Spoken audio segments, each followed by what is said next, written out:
भोपाल से ही खबर, जहां बीजेपी के बड़े नेताओं की मुलाकात का दौर जारी है।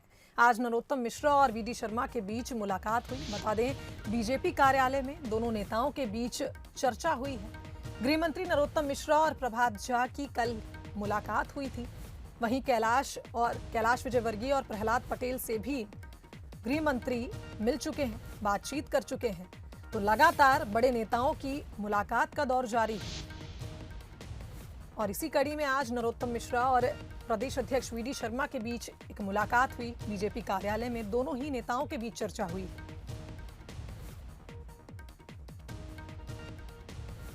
तो बता दें, गृह मंत्री नरोत्तम मिश्रा और प्रभात झा की कल ही मुलाकात हुई थी।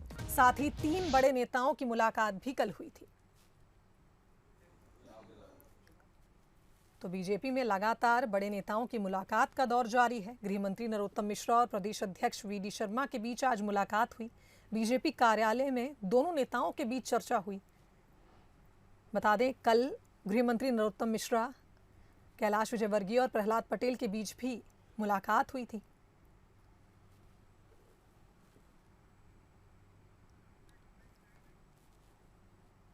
तो इस खबर पर हमारे साथ विशेष संवाददाता जुगल किशोर शर्मा लाइव जुड़ गए हैं भोपाल से। जुगल, आपसे जानना चाहेंगे, लगातार बड़े नेताओं की जो मुलाकातों का दौर है, ये सिलसिला जो है ये जारी है। कल ही 3 बड़े नेताओं की मुलाकात हुई थी और आज प्रदेश अध्यक्ष और गृह मंत्री के बीच ये मुलाकात काफी अहम मानी जा रही है। क्या कयास लगाए जा रहे हैं? क्योंकि पहले की अगर बात की जाए तो यही कयास लगाए जा रहे थे कि बंगाल में जो हिंसा हुई है उसको लेकर अब बीजेपी एक प्रदर्शन की रणनीति बना रही है। क्या जानकारी?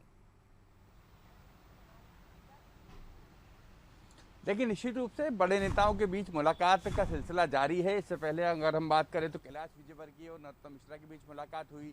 दिल्ली में प्रहलाद पटेल और मध्य प्रदेश बीजेपी संगठन के बड़े नेता, जिसमें बीजेपी के प्रदेश अध्यक्ष विष्णुदत्त शर्मा, संगठन मंत्री सुहास भगत और सह संगठन मंत्री हितानंद शर्मा, इनके बीच मुलाकात हुई थी। उसके बाद प्रभात झा और नरोत्तम मिश्रा के बीच मुलाकात हुई और कैलाश विजयवर्गीय और प्रहलाद पटेल के बीच मुलाकात हुई। तो निश्चित रूप से इन मुलाकातों में कई मायने निकाले जा रहे हैं। लेकिन देखिए, स्वाभाविक रूप से जब बड़े नेताओं के बीच मुलाकात होती है तो इसको हम इस रूप में तो ले सकते हैं कि मुलाकात के कोई ना कोई राजनीतिक मायने होते हैं, क्योंकि कोई भी मुलाकात सामान्य नहीं होती है।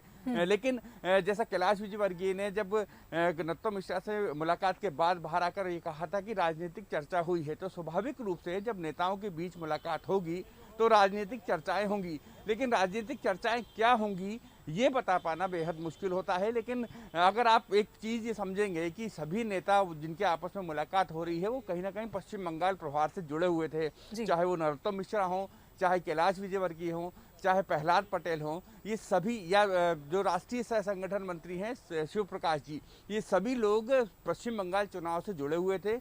इसलिए इस मुलाकात को इस रूप में देखा जाना चाहिए कि पश्चिम बंगाल में जो बीजेपी कार्यकर्ताओं के साथ अन्याय हो रहा है, कथित रूप से जो बीजेपी कार्यकर्ताओं के साथ जिस तरीके से हिंसा हो रही है, उसके खिलाफ एक बड़ी रणनीति बनाने की तैयारी बीजेपी कर रही है और इस रणनीति का हिस्सा ही इस मुलाकात को माना जा सकता है। इसके अलावा राजनीतिक मायने निकाले जा रहे हैं, राजनीतिक विश्लेषक अपने अपने स्तर पर इसके मायने निकाल रहे हैं। लेकिन अभी जो अगर हम इस परिदृश्य को समझने की कोशिश करें तो हमको ये लगता है कि पश्चिम बंगाल ही इन मुलाकातों का केंद्र है। बिल्कुल जुगल, बहुत बहुत धन्यवाद आपका तमाम जानकारी के लिए। तो बता दें, बीजेपी के बड़े नेताओं की मुलाकात का दौर जारी है और एक तरह से कहा जाए इन सभी नेताओं में जो चीज़ कॉमन देखने को मिल रही है वो ये है कि इन सभी का कहीं ना कहीं जो ताल्लुक है वो बंगाल में हुए चुनाव से है। सभी का ताल्लुक बंगाल से है। तो एक तरह से कहा जाए कयास लगाए जा रहे हैं इन नेताओं की मुलाकात को लेकर। हमारे साथ इस खबर पर न्यूज़ हेड शरद द्विवेदी जी भी फोन लाइन पर जुड़ गए हैं। शरद जी, आपसे जानना चाहेंगे, मुलाकातों का दौर जारी है, बीजेपी के बड़े नेताओं की मुलाकात चल रही है, इन मुलाकातों के पीछे आखिर क्या बात हो सकती है? शिवांगी, एक 80 के दशक की फिल्म है जी। उसका एक गीत मुझे याद आता है कि ये मुलाकात एक बहाना है, और वहाँ वर्ड थे इसके बाद, प्यार का सिलसिला पुराना है। तो यहाँ प्यार की जगह सियासत कर लीजिए जी। ये मुलाकात एक बहाना है, सियासत का सिलसिला पुराना है। सियासत तो मुलाकातों से ही शुरू होती है और चलती रहती है, लेकिन यहाँ जो सियासत है उसके पीछे कोई रहस्य नहीं है। दरअसल पश्चिम बंगाल एक ऐसा मसला है जिसको लेकर बीजेपी के केंद्रीय नेतृत्व सहित बीजेपी के आनुषंगिक संगठन और स्वयं राष्ट्रीय स्वयंसेवक संघ ने उन नतीजों को काफी गंभीरता से और कुछ इस चिंता के साथ भी लिया है कि सब कुछ जब कुछ इतना बढ़िया नजर आ रहा था तो उसके बीच में क्या वजह है। तो एक बड़ा कारण तो ये है इन मुलाकातों का कि पश्चिम बंगाल को लेकर, क्योंकि बीजेपी एक अध्ययनशील पार्टी है, निरंतर मोड पर रहती है, सोचती है, परामर्श करती है। और रही बात मध्य प्रदेश के नेताओं की, तो देखिए कैलाश विजयवर्गीय बीते करीब 3 सालों से पश्चिम बंगाल में पूरी प्राणपण से जुटे थे और निश्चित तौर पर अब पश्चिम बंगाल इमीडिएट टारगेट फिलहाल नहीं है। हालांकि 15 जून के बाद जो हिंसा वहां पर हुई है और जिस हिंसा में ये आरोप लगा है कि तृणमूल कांग्रेस के कार्यकर्ताओं और पार्टी की तरफ से बीजेपी के लोगों को निशाना बनाया गया है, उसके खिलाफ एक बड़ा कार्यक्रम पश्चिम बंगाल में करने का मन बीजेपी ने बनाया। तो उस आंदोलन की क्या रूपरेखा होगी, किस तरह से होगा, क्योंकि कोरोना का काल है तो भीड़ जुटाना और ये सब करना संभव नहीं, तो किस रूप में और किस तरह से उसको किया जाएगा ये बाद में तय होगा, लेकिन उसका प्रतिरोध और उसका प्रतिकार करने का बीजेपी का मन है। और अब कैलाश विजयवर्गीय जी के लिए भी ये बात है कि पहले खंडवा लोकसभा सीट से जो बाई इलेक्शन के लिए नंद कुमार सिंह चौहान जी के असामयिक निधन से रिक्त हुई है, तो एक सवाल ये भी है कि क्या कैलाश जी भी अब केंद्र की राजनीति में लोकसभा या राज्यसभा के जरिए मध्य प्रदेश का प्रतिनिधित्व करेंगे।